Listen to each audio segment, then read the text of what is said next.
All right, the first thing I want to do today is check your work that you did, which is on page 26. So I will call on you, and you will read me what you have. And since we wrote them in complete sentences, I won't even have to look at the book to see what the question is, right? Because it'll all be right there, and we'll be able to tell whether it's correct. Okay, so here we go. Check your own paper, and then I will take a look at them to record your score. If it's incorrect, then just put a check mark out to the side or a line through the number indicating that you missed it.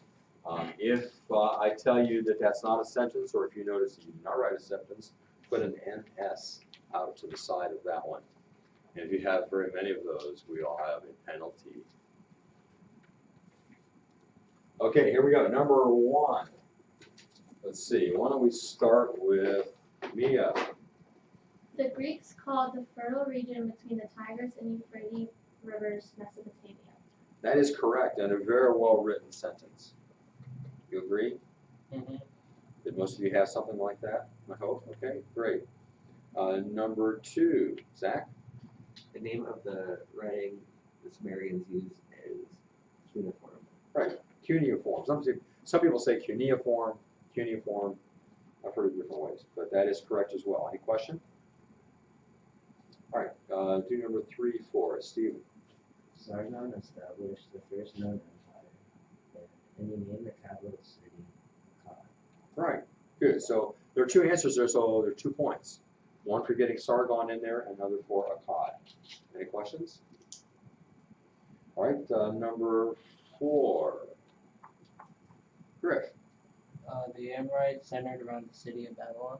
That is correct. Any question? All right, number five then. Matthew.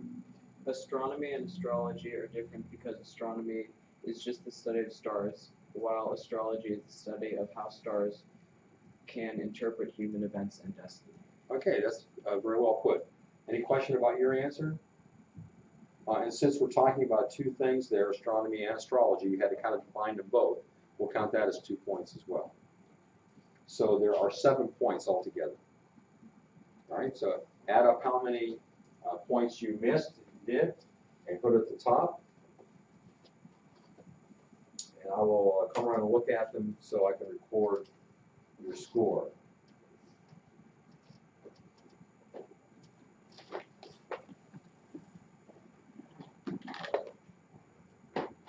Put minus however many you missed at the top. You have minus?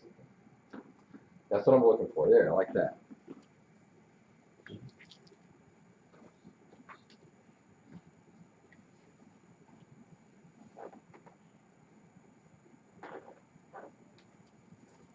Okay, very good. There's only a total of 1 question missed for all of you. So that's really good.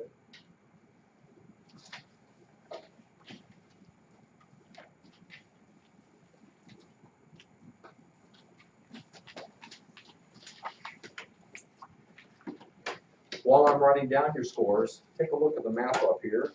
See if there's anything you recognize or don't recognize. You recognize Babylon? Yeah. Okay, do you see where it is in relationship to any place else that you know? Anything else you can see on there that you know? Yeah. What else?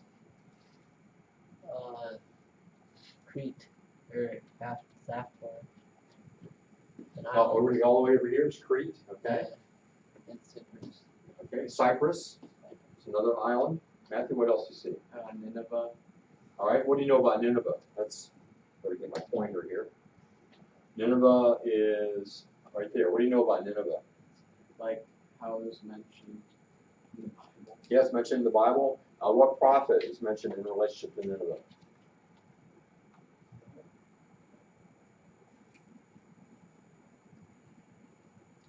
You're thinking of the right person, you're just not getting the name out. Jonah. Jonah was sent to Nineveh.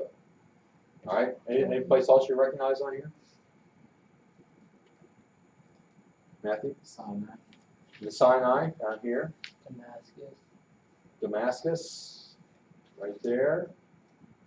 Not because there's a Damascus, Ohio. No. That's not why you.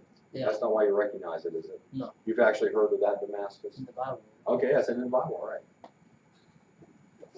Just making sure. I actually didn't know there was a Damascus. Yeah, it's just down the road. How many of you have been to Damascus, Ohio? None of you have? I don't know. It's not that far away. I thought, haven't we had some students in the past from Damascus? It's towards the lines. Oh. I've gone through there. I can tell you how to get there. But. All right. Anything else you recognize? Yeah. Red Sea. Pardon me? The Red Sea. The Red Sea, Stone. which is labeled here. We're going to find out later on that there's also another place called the Red Sea. That'll be interesting, maybe. Anything else? There's a lot. I mean, most of these names you find in the Bible, and that's because this is a world of the patriarchs. What do we mean by that? Anybody know what a patriarch is? Do you know what a matriarch is? All right. A matriarch is a society or culture dominated by women or mothers. Patriarch refers to men or fathers. So this is a time period when we have certain men that have children and they develop into tribes. So in the Bible, that would be the second part of the book of Genesis really is the patriarchal time. We could extend it into Exodus as well, maybe even further. But it's the time of Abraham. All right. You've all heard of Abraham, and who is his son? Abraham, Isaac, and then who is his son that continued on? Jacob. And then Jacob had how many sons? 12 sons. They were all the tribes of Israel. So that's the patriarchal period. And the rest of the world was functioning that same way as well. Okay, so that's what this map shows. It shows the world that is where most people are living, where the civilizations are during this time period, and especially as it relates to biblical times. You can see that this area was controlled by the Babylonians at some point. The Egyptians had this and on up into here. Assyria had up in there. The Hittites up here. And we'll talk about each one of those civilizations as we go through the patriarchal period. Okay, let's look back in our notes then to the next civilization that's over in Babylon, Mesopotamia, or not, I'm sorry, in Mesopotamia. We started with Sumer, and now we're up to what's called the Old Babylonian Kingdom. If it's called the Old Babylonian Kingdom, what must there be? A new one. A new Babylonian Kingdom. So this is to keep them straight. This is the Old Babylonian Empire or Kingdom, and the people that formed this civilization that it really invaded this area and took it over are people called the Amorites. If I don't have that down here, write it in. Amorites. A-M-O-R. Amorites. How many of you ever heard of the Amorites? That's one of those groups of people in the Old Testament that gets listed sometimes among all the different peoples that are there, and sometimes we see them interacting with Israel. They're actually relatives of Israel. All right, now the greatest king of the Amorites is a guy by the name of Hammurabi. And here are some pictures of him. Yeah, pretty good looking guy, don't you think? Nice beard. Would you like to have a beard like that? Yes. Well, the girls don't, but you would, Griff? Yeah. Yes. Yeah, looks pretty well styled, stylish hair there. Here he is sitting on a throne. Here's a closer look, as always a little blurry. Hammurabi was the greatest king of the Amorites, or the Old Babylonian Kingdom.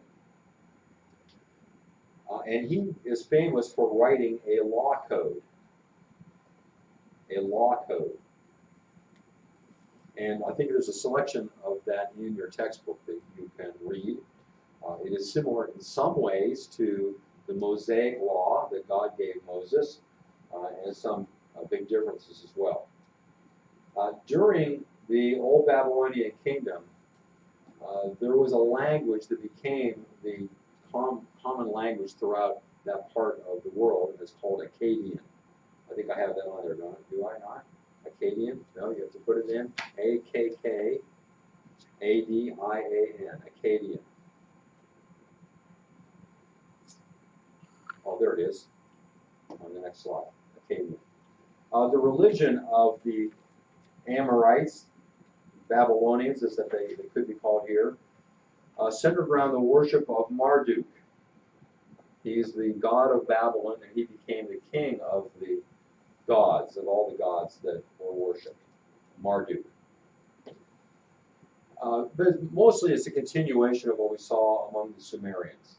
The religion really doesn't change much from civilization to civilization. Some of the names change, but essentially it's the same.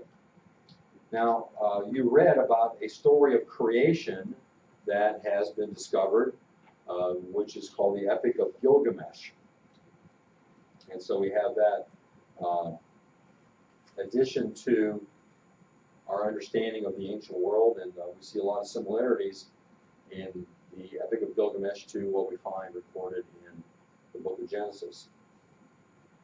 The religion and culture, like I said, were still being shaped by the Sumerians. What they believed continued on. What were the accomplishments or contributions of the Amorites? First of all, they contributed in trade. They expanded the trade that had been engaged in the Mesopotamian region. They contributed to the areas of algebra and geometry. So some math wizards there.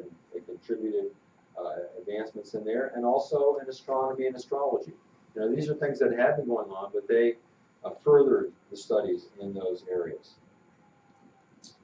And then eventually, another group of people came down from the north and took over that area. But we are going to see the Amorites again, because we're going to see that some of them left the Mesopotamian region and went elsewhere, and we'll have to wait until we get to that elsewhere to find out what it was. But keep in mind the Amorites, and remember them when we bring it up again. All right.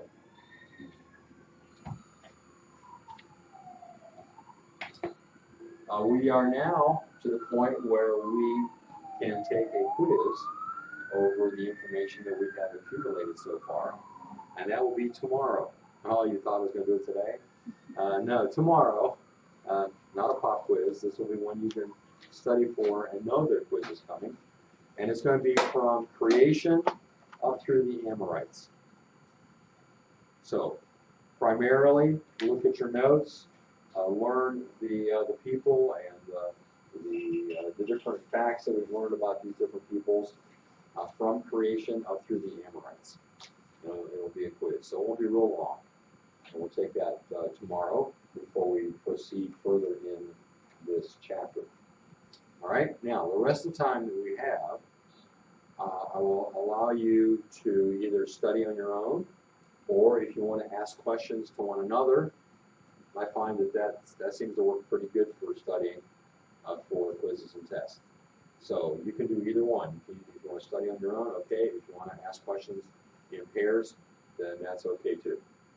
All right, any questions to what you can do? So I think it really is a good preparation to, if you think, make up questions in your own mind. That helps you to maybe think what questions might Mr. Henry ask. And you'll probably make up harder questions than I would. So if you know your hard questions, you'll be able to do fine with my questions, which are going to be easy. I think they're easy. People always want to know, how hard is the quiz? Oh, I think it's easy. So we'll see what you think tomorrow. Okay, the rest of the time you can work on preparing for the quiz.